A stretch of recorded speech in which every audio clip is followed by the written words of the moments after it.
येनाक्षरसमाम्नायमधिगम्य महेश्वरात् कृत्स्नं व्याकरणं प्रोक्तं तस्मै पाणिनये नमः। वाक्यकारं वररुचिं भाष्यकारं पतञ्जलिं पाणिनिं सूत्रकारं च प्रणतोऽस्मि मुनित्रयं नमस्कृत्य तदुक्तिः परिभाव्य च वैयाकरणसिद्धान्तकौमुदीयं विरच्यते। एवं यः कियत्पर्यन्तम् अभवत्?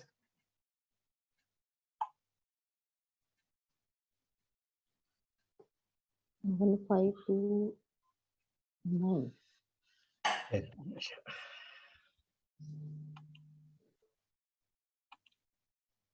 पूर्वभाषा संज्ञायां तिलयवाभ्याम् 1529 असज्ञाः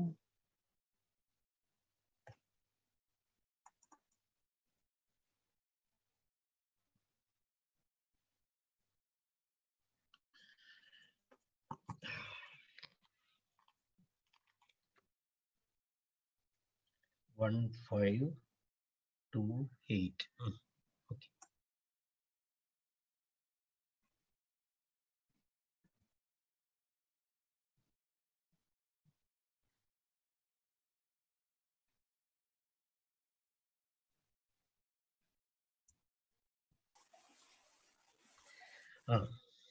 तर्हि तत्र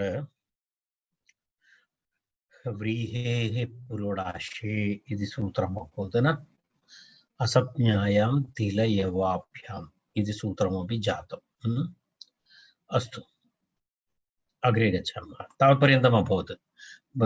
किम् असप्ज्ञायां तिलयवाभ्याम् इति सूत्रपर्यन्तं यः अभवत्।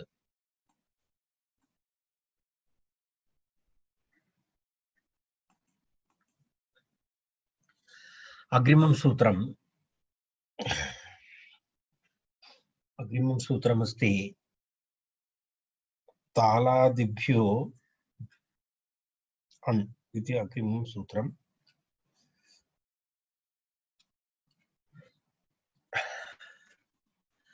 तालादिभ्यो अण् इति अग्रिमं सूत्रमस्ति। तत्र तालादिगणः अस्ति। तालादिगणपठितशब्देभ्यः किं भवति? अण् प्रत्ययः भवति इत्याशयः। अण् प्रत्ययः भवति। तालादिभ्यो अण् इति सूत्रेण तत्र अनुवृत्तिः अस्ति। तालादिभ्यो अण् इत्यत्र के शब्दाः अवयवे इति अनुवर्तते। तदनन्तरं तस्य विकारः इति अनुवर्तते। पुनः अवयवे तस्य विकारः, अन्य सर्वं यथा पूर्वम् अधिकाराः तत्सर्वं भवति। तद्धिताः ज्ञाप्रातिपदिकात् प्रत्ययः परश्च इत्यादिकं सर्वं भवति। तत्सर्वं यथा पूर्वं भवति। तर्हि अण् प्रत्ययविधायकं सूत्रं तालादिगणपठितशब्देभ्यः तत्र किं भवति? अण् प्रत्ययः भवति। अन्यमयटोरपवादः इत्यपि उक्तम्।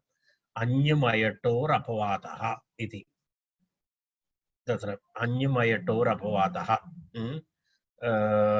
तत्र पूर्वमुक्तम् अन्यप्रत्ययस्य अनन्तरं मयट् प्रत्ययस्य च अपवादरूपेण अत्र अण् प्रत्ययः भवति इति विकारार्थे पूर्वोक्त अन्यप्रत्ययस्य तथा मयट् प्रत्ययस्य च एषः अपवादः अस्ति, प्रत्ययः अपवादः अस्ति। तत्र एकं गणसूत्रमपि अस्ति। तालात् धनुषि इति एकं गणसूत्रमपि अस्ति। तस्य एवमस्ति। तालशब्दात् धनुषर्थे, धनुः इत्यर्थे एव एतद् भवति इति तालात् धनुषेति इति उक्तं। तालात् धनुषेति अर्थात् तालस्य विकारः इति धनुष् इति अर्थः यत्र वाच्यः भवति तत्र अयं नियमः इति गणसूत्रेण उच्यते। धनुषर्थवाच्यं, धनुषर्थः यत्र वाच्यः भवति तत्र अण् प्रत्ययः भवति, अन्यत्र न भवति इति गणसूत्रेण एतस्य अर्थस्य नियमः क्रियते। अत्र किञ्चित् किञ्चित् मर्यादितम् अस्ति। तर्हि एवमस्ति तालाद् तालाद् तालस्य विकारः इति अर्थः भवति।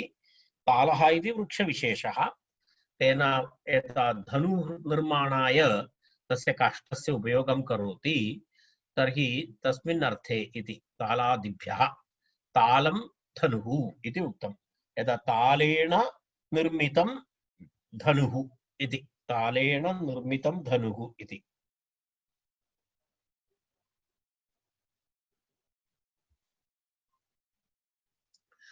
तालं धनुः अन्यत् तालमयम् इति अस्ति। धनु अस्ति चेत् तालम् इति भवति, अण् प्रत्ययः भवति। अन्यत्र तु किं भवति, अन्यत्र तु मयड् प्रत्ययः भवितुम् अर्हति इत्यर्थः। तत्र एवं तत्र तस्य उदाहरणं पश्यतु, अत्र तालं धनुः इति अस्ति। तर्हि तालस्य विकारः इत्यर्थे अनेन सूत्रेण तालशब्दात् अण् प्रत्ययः भवति। अण् प्रत्ययः भूत्वा तत्र तालाधनुषि इति गणसूत्रमपि अस्ति। वार्हिण, इन्द्रालिश, इन्द्रादृश, इन्द्रायुध, चय, श्यामाग, पीयूषा इत्यादि तत्र सूत्राणि, तत्र शब्दाः भवन्ति। ते सर्वे शब्दाः तत्र अस्मिन् गणे पठिताः शब्दाः भवन्ति। तर्हि अत्र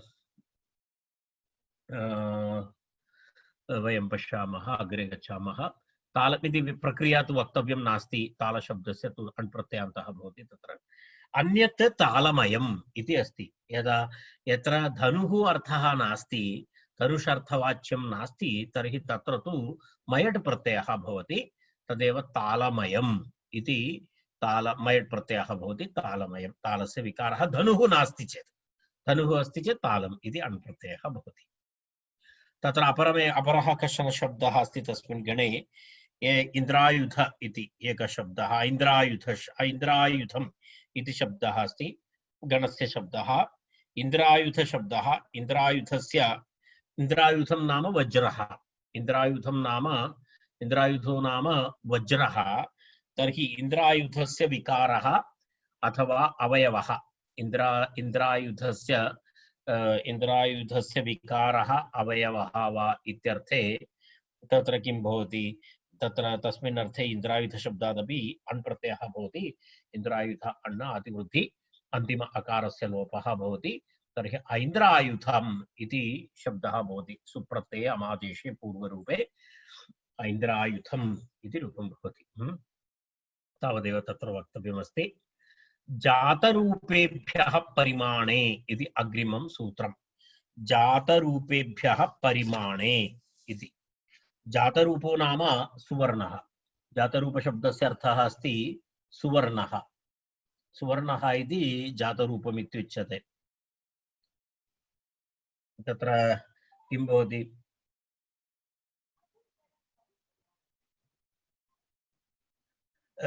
अण् प्रत्ययविधायकं सूत्रम्। अण् प्रत्यय अण् इति अनुवर्तते, तस्य विकारः तद्धिताः ज्ञाप्रातिपदिकात् प्रत्ययपरश्च इत्यादि सर्वम् अत्र भवति। जातरूपेभ्यः परिमाणे इति अस्ति। जातरूपेभ्यः परिमाणे, तत्र जातरूपशब्दस्य तत्र किमस्ति, जातरूप इति बहुवचने दत्तमस्ति। जातरूपेभ्यः इति बहुवचनग्रहणेन तत्र किं स्वीकरणीयं, स्वरूपग्रहणं न करणीयम्, अर्थग्रहणं करणीयम् इत्यर्थः। जातरूपेभ्यः इति बहुवचन उल्लेखः। यदि केवलं स्वरूपस्य ग्रहणं करणीयं चेत् एकवचनं पर्याप्तं, जातरूपस्य इति। परन्तु अत्र जातरूपेभ्यः, जातरूपादिति वक्तव्यं, क्षम्यतां पञ्चमी, परन्तु अत्र जातरूपेभ्यः इति बहुवचने उक्तं। तस्मात् तस्य आशयः नाम अत्र स्वरूपग्रहणं न कर्तव्यम्, अत्र किं कर्तव्यम्, अर्थग्रहणं कर्तव्यम् इत्यर्थः। अर्थग्रहणं स्वीकर्तव्यम् इति सुवर्णार्थः भवति। तदेव बहुवचनात् पर्यायग्रहणम् इति, पर्यायशब्दानां ग्रहणं करणीयम् इत्यर्थः। पर्यायशब्दानां ग्रहणं करणीयम् इति आशयः। तर्हि अत्र पर्यायशब्दानां ग्रहणं करणीयं चेत् तत्र पर्यायशब्दाः एते सर्वे पर्यायशब्दाः सन्ति। हाटकः, तापनीयः, सौवर्णः वा निष्कः इति। एते हाटकः इत्यपि सुवर्णमस्ति, तापनीयः तपनीयः अपि सुवर्णमस्ति, सुवर्णमस्ति इति बहुवचनात्। तर्हि तत्र सूत्रार्थ बहुवचनात् इति हाटक इति। तत्र किमपि नास्ति, जातरूपं सुवर्णं तद्वाचिभ्यः सूत्रार्थः अत्र दत्तः अस्ति। अत्र अस्ति जातरूपं सुवर्णं तत्वाचिभ्यः अण् स्यात् परिमाणे। अत्र परिमाणार्थः अपि अस्ति, परिमाणे विकारे गम्ये इत्यर्थः। अत्र परिमाणार्थेपि तस्य प्रयोगः भवति। परिमाणे, परिमाणार्थे विकारार्थे च। परिमाणार्थे यदा परिमाणं नाम तत्र यदा कॉइन्स् इत्यादिकं भवति खलु, तदेव तत्र उक्तं। पश्यतु,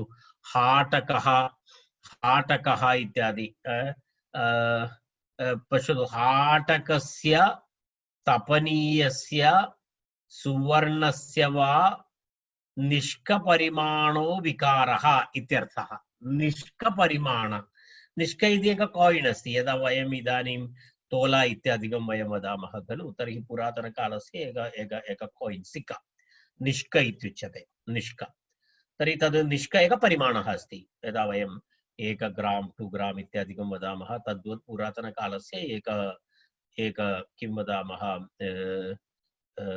परिमाणः अस्ति तत्। तर्हि निष्कपरिमाणकः विकारः कस्य? हाटकस्य तपनीयस्य सुवर्णस्य वा इति त्रयः शब्दाः पर्यायवाचिनः। हाटकस्य विकारः निष्कपरिमाणकः विकारः, तपनीयस्य निष्कपरिमाणकः विकारः, सुवर्णस्य निष्कपरिमाणकः परिमाणकः विकारः इति तत्र एतेषु अर्थेषु तत्र विकार इत्युच्यते तत्र। तर्हि प्रथमं तु हाटक इति पश्यामः। हाटक इति पूर्वमेव तत्र आदिवृद्धिः अस्ति, तेन किमपि तत्र विशिष्य किमपि करणीयं नास्ति। हाटकः इति भवति। हाटकस्य इत्येव वक्तव्यं भवति। हाटकस्य विकारः इत्यर्थे हाटकशब्दाद् अण् प्रत्ययः भवति।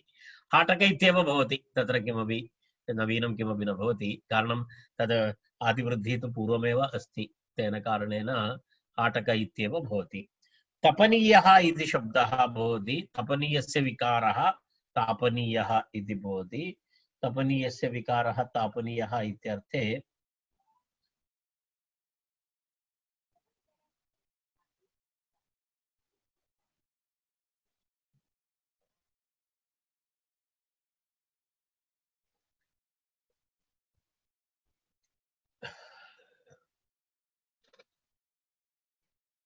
पुनः किम् अस्ति? सुवर्णः इति शब्दः सौवर्णः इति भवति आदिवृद्धिः। अस्तु, एते सर्वे निष्कपर्याय इति अस्ति। सौवर्णः निष्कः, स्थापनीयः निष्कः अथवा हाटकः निष्कः इति।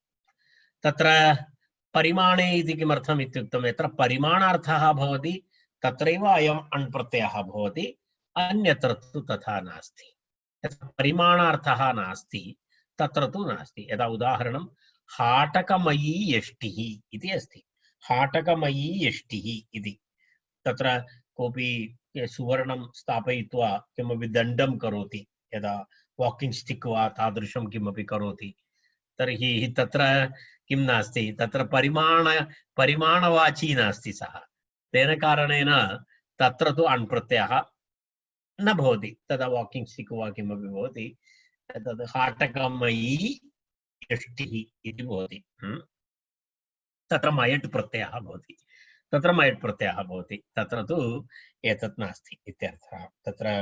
तत्र किं भवति? वृद्धशरादित्यं वृद्धशरादिभ्यः इति सूत्रेण तत्र तु मयट् प्रत्ययः भवति। तत्पूर्वम् अस्माभिः पठितमस्ति नित्यं वृद्धशरादिभ्यः इति। कारणं तत्र हाटकशब्दः वृद्धसंज्ञकः अस्ति, तत्र आदिवृद्धिः अस्ति खलु, तत्र हा इति प्रथम आदौ वृद्धिः अस्ति इति तत्र तत्र वृद्धसंज्ञा अस्ति, तेन नित्यं वृद्धिशरादिभ्यः इति सूत्रेण तत्र किं भवति, तत्र तु मैट् प्रत्ययः भवति, हाटकमयी इति तत्र स्त्रीलिङ्गे रूपं भवति यष्टि। प्राणिरचदादिभ्यो अन्य इति अग्रिमं सूत्रम्। प्राणिरचदादिभ्यो अण्, प्राणिरचद प्राणिवाचकशब्दाः, प्राणिवाचकशब्दाः, तदनन्तरं पुनः रजतं, रजतमिति अर्थे एतद् प्राणि अनन्तरं रजतम् इति शब्दद्वयं प्राणिवाची शब्दाः अनन्तरं किमस्ति रजतम् इति अर्थद्वये षष्ट्यन्त प्राणिवाची तथा रजदादिगणः अस्ति वो, रजदादिभ्यो इति अस्ति, रजतादिभ्यो इति अस्ति अन्यप्रत्ययः, रजतादिगणः अस्ति तत्र प्राणिरजतादिभ्यो अन्यत्र रजतादिगणः अस्ति। रजत सीस लोह उदुम्बर नीप दारु रूहीतक विभीतक पीतदारु तीव्रदारु त्रिकण्टक कंटकार एते शब्दाः तत्र किं भवति, रजतादिगणपठितशब्दाः भवन्ति। तर्हि एतेभ्यः शब्देभ्यः, प्राणिवाचकशब्देभ्यः, रजतादिगणपठितशब्देभ्यः च तस्य विकारः इत्यर्थे अन्यप्रत्ययः स्यात्, अन्यप्रत्ययः स्यात् इत्यर्थः। सूत्रार्थः अत्यन्तं स्पष्टः इति कृत्वा पुनः तस्मिन् विषये अधिकविवरणं न दत्तमस्ति, केवलम् उदाहरणं दत्तमस्ति। शुकस्य अवयवः वा विकारः इत्यर्थे किं भवति, प्राणिवाचकशब्दः अन्यप्रत्ययः, तर्हि किं रूपं, शौकम् इति रूपं भवति। शौकम्, शौकम् इत्युक्ते शुकस्य अवयवः वा विकारः।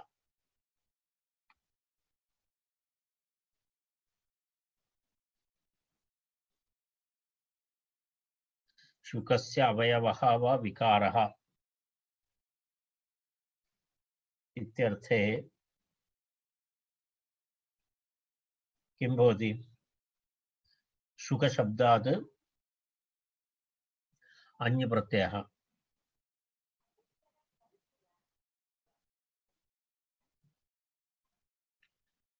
तर्हि किं भवति शौकम्। अनन्तरं बकः, बकस्य अवयवः विकारो वा इत्यर्थे बाकम् इति रूपम्। अन्यप्रत्ययस्य इदानीं प्रक्रियां न वदामि, भवन्तः जानन्ति, आदिवृत्ति इत्यादिकम्। अस्तु, अग्रे पुनः किमस्ति, रजतस्य उदाहरणमस्ति राजतम् इति उदाहरणमस्ति। राजतम् इति उदाहरणं, रजतस्य विकारः, रजतस्य, रजतं नाम सिल्वर्, रजतस्य विकारः अवयवः वा इत्यर्थे रजतशब्दात् किं भवति, अण् प्रत्ययः भवति, अन्यप्रत्ययः भवति, तर्हि आदिवृद्धि इत्यादिकं भूत्वा राजतम् इति रूपं भवति। राजतम् इति रूपं भवति। ञितश्च तत्प्रत्ययात् इति अग्रिमं सूत्रम्। ञितश्च तत्प्रत्ययात् इति, ञितः च तत्प्रत्ययात् इति द्विपदं त्रिपदं सूत्रम्। ञितः च तत्प्रत्ययात् इति अन्य इति अनुवर्तते। अवयवे तस्य विकारः तद्धिताः ज्ञाप्रातिपदिकात् प्रत्ययः परश्च, सर्वं यथा पूर्वं भवति। अत्रापि अत्र वस्तुतः पूर्वोक्तनियमस्यैव किञ्चिदेवं तत्र पुनरपि विधिः क्रियते। अतिदेशवत् वा विधिसूत्रमेव अस्ति। ञित् यः विकारावयव प्रत्ययः तदन्तात् अन्यस्यात् तयोरेव अर्थयोः इति किञ्चित् विचित्रप्रयोगः मयट् इत्यस्य अपवादः एषः। यदा यत्र पूर्वं येभ्यः शब्देभ्यः नित्त विकारावयव प्रत्ययः आगतः, नित्त यकार यदा अन्य इत्यादि नित्त प्रत्ययः यत्र श्यञ्जस्ति श्लञ्जस्ति इत्यादि भिन्न भिन्न प्रत्ययाः आगताः सन्ति, नित्त यकारः इत् भवति इति। ये नित्त प्रत्ययाः विकारावयव प्रत्ययाः पूर्वम् आगताः तेभ्यः तदन्तेभ्यः शब्देभ्यः तदन्तात् अर्थात् पूर्वं विकारः वा अवयवः वा इत्यर्थे ये शब्दाः नित् प्रत्ययाः आगताः शब्दाः सन्ति, नित् प्रत्ययान्त शब्दाः भवन्ति, तेभ्यः अन्य प्रत्ययः भवति तयोरेव अर्थयोः। अर्थः भिन्नः नास्ति, अवयवः विकारः इत्यर्थे पुनरपि तत्र प्रत्ययः भवति इति अन्य प्रत्ययः भवति। तादृशरूपाणि अपि सन्ति। यदा यदा उदाहरणं पश्यतु, शामीलस्य अपत्यं शामीलम्, तथा प्रयोगः दृश्यते। तत्र शमी इति प्रयोगः, शमी इति अस्ति। शमी इत्यस्मात् किं भवति? श्लञ्। शमी इति सूत्रात् तत्र श्लञ् प्रत्ययः न पूर्वं वयं पठितवन्तः। शमी इत्यस्मात् श्लञ्, श्लञ् भवति चेत् शामीलम् इति शब्दः भवति। तर्हि शामीलम् इति शब्दः नित् प्रत्ययान्तः, नित् प्रत्ययान्तः, कारणं श्लञ् अस्ति, यकारः इत्यस्ति तत्र श्लञ् प्रत्ययान्तः, नित् प्रत्ययान्तः। तर्हि तादृशशब्दात् पुनः शामीलस्य अवयवः इत्यर्थे पुनः अन्य प्रत्ययः भवति अनेन सूत्रेण। तर्हि तथा एवं तथा रूपाणि दृश्यन्ते। शामीलस्य तत्र नित् यः विकारावयव प्रत्ययः तदन्तात् अन्यस्यात् तयोरेव अर्थयोः इति सूत्रार्थः। नित्त यः विकारावयवः प्रत्ययः यः विकारावयव प्रत्ययः नित्त प्रत्ययः भवति तदन्तात् नित् प्रत्ययान्तात् अन्यस्यात् तयोरेव अर्थयोः, अर्थात् तौ एव अर्थौ तत्र तयोरेव अर्थयोः इति तत्र उक्तं। तत्र मयट् प्रत्ययः अपि तत्र भवितुमर्हति, परन्तु तस्य अपवादः एषः इति तत्र उक्तम्। कारणं तत्र आदिवृद्धिः अस्ति खलु तत्र शा इति, तर्हि तस्य एवं नित्यं वृद्ध इत्यस्य तत्र किं भवति अपवादः एषः इति। तत्र नितश्च तत्प्रत्ययात् इति, तयोः विकारावयवयोः प्रत्ययः तत्प्रत्ययः। सूत्रे तत्प्रत्ययः इति शब्दः अस्ति। तत्प्रत्ययः इति शब्दस्य विवरणं क्रियते अत्र। तयोः विकारावयवयोः प्रत्ययः तत्प्रत्ययः एवमस्ति।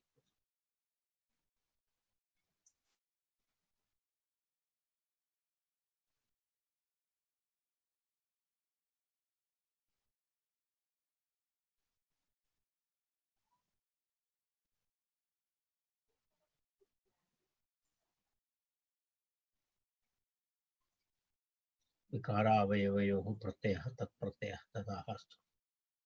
विकारावयवयोरेव इत्यर्थः। विकार तस्मिन्नेव अर्थे तद् विशेषतया नोट् करणीयं, तस्मिन्नेव अर्थे पुनः अन्यप्रत्ययः भवति इति। पश्यतु, शम्याः विकारः अवयवो वा शामिलम् इति अस्ति। शम्याः विकारो अवयवो वा शामिलम् इति अस्ति। तत्र शम्याः श्लञ् इति सूत्रेण नित् अस्ति। तर्हि शामीलस्य विकारः अवयवो वा इत्यर्थे अनि शामीलं भवति इत्यर्थः। पश्यतु, पूर्णं मनोरमायां दत्तमस्ति। शम्याः श्लञ् इति सूत्रेण पूर्वं शमी इति सूत्रेण शामीलम् इति शब्दः अभवत्। शामीलस्य विकारः अवयवः इत्यर्थे पुनः अनेन सूत्रेण अनि पुनरपि तत्र प्रक्रिया भवति इति। शामीलमित्येव भवति, तत्र किमपि अन्यत् किमपि न भवति, कारणं तत्र आदिवृद्धिः तु अस्ति एव, तर्हि तत्र भवति इत्यर्थः। नित्यं वृद्ध इति मयटः अपवादः वृद्धशरादिभ्यः न नित्यं वृद्धः इति मयटः अपवादः एवं तत्र अग्रिमम् एकम् उदाहरणमपि अस्ति तदस्ति किं तत्र एकम् इतोपि अस्ति खलु किं दाथित्थस्य विकारः पुनः दाधित्वम् इति दाधित्वं दाथित्थम् इति तत्पूर्वम् उक्तं तदेव सेम् समानं कपित्थस्य पुनः कापित्थं तत्र शमि तत्र एते शब्दाः अपि आगताः आसन् दाथित्थं कापित्थम् इति कपित्थस्य तत्र कपित्थम् इति शब्दः कपित्थस्य तत्र पूर्वं तत्र कपित्थशब्दात् अन्यप्रत्ययः आगतः आसीत् तर्हि ञित् प्रत्ययान्तः अस्ति सः तर्हि कापित्थशब्दः निष्पन्नः तस्मात् पुनः अन्यप्रत्यये पुनः कापित्थम् इति दाधित्थम् इत्यत्रापि एवमेवं तत्रापि अन्यप्रत्ययान्तः शब्दः ञित् अस्ति तर्हि एवं ञित् प्रत्ययान्त उदाहरणत्रयं तत्र दत्तमस्ति पश्यतु एतत् सर्वं मयटः अपवादः अन्यत्र यत्र किं भवति तत्र प्रत्युदाहरणमपि अस्ति यत्र ञित् नास्ति तत्र तु न भवति यदा ञित् प्रत्ययान्तशब्दानामेव अयं नियमः भवति अन्यत्र तु न भवति अन्यत्र न भवति इत्यस्य उदाहरणं प्रत्युदाहरणं दत्तं बैल्वमयम् इति अस्ति बिल्लशब्दः बिल्लशब्दस्य अवयवः इत्यर्थे बिल्लस्य अवयवः इत्यर्थे किं भवति बिल्लशब्दात् मयट् भवति बैल्वमयम्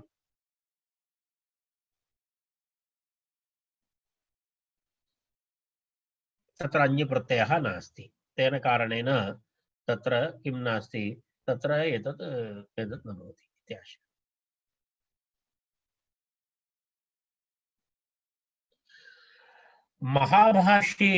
महाभाष्ये एतस्य सूत्रविषये प्रत्याख्यानमस्ति अर्थात् एतादृशस्य आवश्यकता नास्ति इति महाभाष्यकारस्य अरुचि अर्थात् एकस्मिन्नेव अर्थे पुनः एकवारं प्रत्ययः आगतः तदनन्तरं पुनः तस्मिन्नेव अथवा तयोरेव अर्थयोः पुनः अपि प्रत्ययः इति वस्तुतः तस्य अरुचिं महाभाष्यकारः दर्शितवान् अस्ति तत्र अनन्तरं महाभाष्ये एतस्य सूत्रस्य किं कृतं प्रत्याख्यानं कृतमस्ति एतस्य सूत्रस्य आवश्यकता नास्ति इति भाष्यमतम्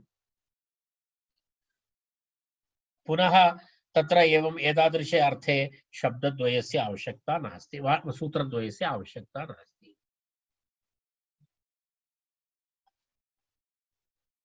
अग्रे गच्छामः क्रीतवत् परिमाणात् इति अस्ति क्रीतवत् परिमाणात्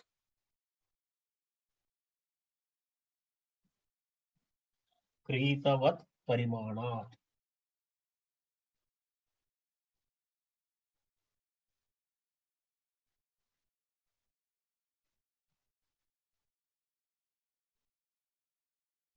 क्रीतवत् परिमाणात् इति अस्ति अग्रिमं सूत्रम्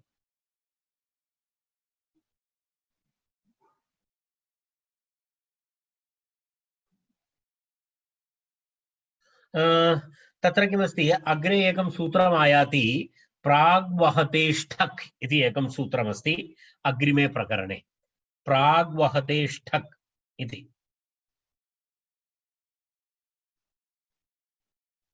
एकया दृष्ट्या अतिदेशसूत्रमस्ति एतत् तत्र प्राग्वहतीयप्रकरणे इदानीं पेज् 2-3 अग्रे गच्छति चेत् अग्रिमप्रकरणस्य आरम्भः भवति प्राग्वहतीयप्रकरणं तत्र आरम्भे सूत्रमस्ति प्राग्वहतेष्ठक् इति सूत्रमस्ति तद् वस्तुतः क्रीतार्थे भवन्ति तत्र प्रत्ययः क्रीत तेन क्रीतम् इत्यर्थे तत्र प्रत्ययाः भवन्ति अग्रे तर्हि तस्मिन् प्रकरणे क्रीतार्थे ये प्रत्ययाः येन उपाधिना परिमाणाद् विहिताः ते अत्र किं भवति तथैव विकारे अतिदिश्यन्ते इति उक्तं। तत्र प्राग् प्राग् प्राग्वहदेष्ठक् इत्यारभ्य प्राग्वहते इति आरभ्य अग्रे अग्रे अग्रे क्रीतार्थे तेन क्रीतम् इति एतेन तेन परिमाणात् क्रीतम् इति वा एवं भिन्न भिन्न तत्र अर्थे क्रीतम् इत्यर्थे ये प्रत्ययाः तत्र पूर्वं प्रतिपादिताः प्राग्वहतेः ष्ठक् इत्यारभ्य क्रीतं तेन क्रीतं क्रीतार्थे ये प्रत्ययाः विहिताः ते सर्वे प्रत्ययाः किं भवति विकारार्थे अवयवार्थे अपि भवन्ति इति सूत्रस्य आशयः सूत्रस्य अर्थः एषः अतिदेशसूत्रः अर्थात् क्रीतार्थे विहितेषु प्रत्ययेषु विकारावयव अर्थयोः अतिदेशः क्रियते अत्र अतिदेशः क्रियते अयम् इदम् अतिदेशसूत्रम् इति अणादीनाम् अपवादः पूर्वोक्त यदा अस्माकम् इदानीं पर्यन्तम् औत्सर्गिक अण् चलति तद् अणादीनाम् अपवादः इति निष्केण क्रीतं नैष्किकम् इति अर्थे तत्र अण् प्रत्ययः भवति निष्केण क्रीतं नैष्किकम् इत्यर्थे तेन क्रीतम् इत्यर्थे अण् ठक् प्रत्ययः भवति तस्मिन्नेव तदे स एव प्रत्ययः कथं भवति एवं निष्कस्य विकारोऽपि नैष्किकः अर्थात् शब्दः एकः प्रत्ययः अपि एकः अर्थः द्विधा किं भवति निष्केण क्रीतमपि नैष्किकं भवति एवमेवं निष्कस्य विकारोऽपि नैष्किकं भवति निष्कस्य विकारोऽपि नैष्किकं भवति इति ठक् प्रत्ययः भवति तत्र तेन क्रीतम् इति सूत्रेण तत्र किं भवति ठक् प्रत्ययः निष्कशब्दः निष्कशब्दात् किं भवति तेन क्रीतम् इति ठक् प्रत्ययः भवति तत्र सस्यैव प्रत्ययस्य अनेन सूत्रेण विकार अवयवार्थः भवति अतिदिश्यते तर्हि निष्कस्य अवयवः विकारः वा इत्यर्थे ठक् प्रत्यये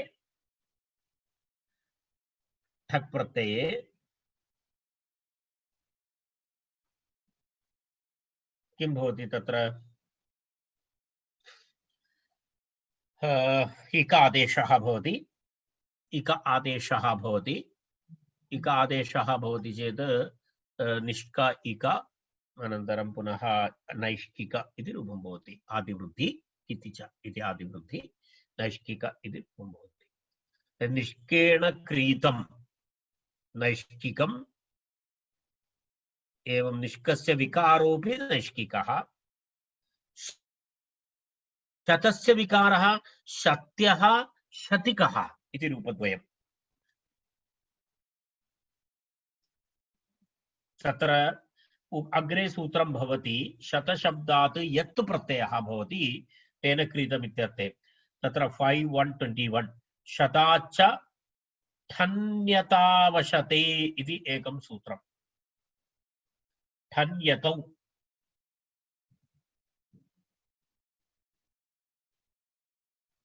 तत्र ठन्यत् तत्र एकवारं तत्र सूत्रं भवन्तः द्रष्टुं शक्नुवन्ति अग्रे अस्ति तदिदानीं सूत्रसङ्ख्या एकवारं पश्यामः कुत्रापि अस्मिन्नेव प्रकरणे अस्ति प्राक् किं वदति प्राक् वहतीय प्रकरणे एकनिमेषः इदानीं किञ्चित् द्रष्टव्यं भवति तत्र अस्ति अग्रे पेज् नम्बर् इदानीम् अहं वक्तुं स्मरणं नास्ति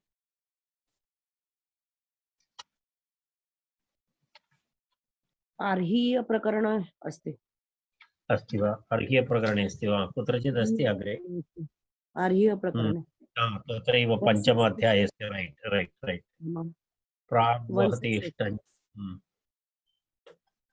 प्राग्वहदेष्ठन्य इति तत्र तस्मिन् रैट् सूत्रसङ्ख्या का अस्ति? 1686 5121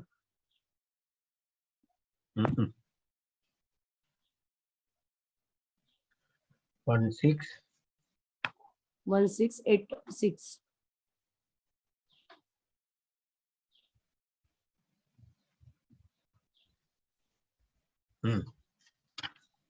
Right. शता च टन्यतावशते इति शतात् च ठन्यतौ अशते इति अस्ति। तत्र अस्तु सौ अभिधेयः भवति। तत्र किं भवति? शतम् इति अभिधेयः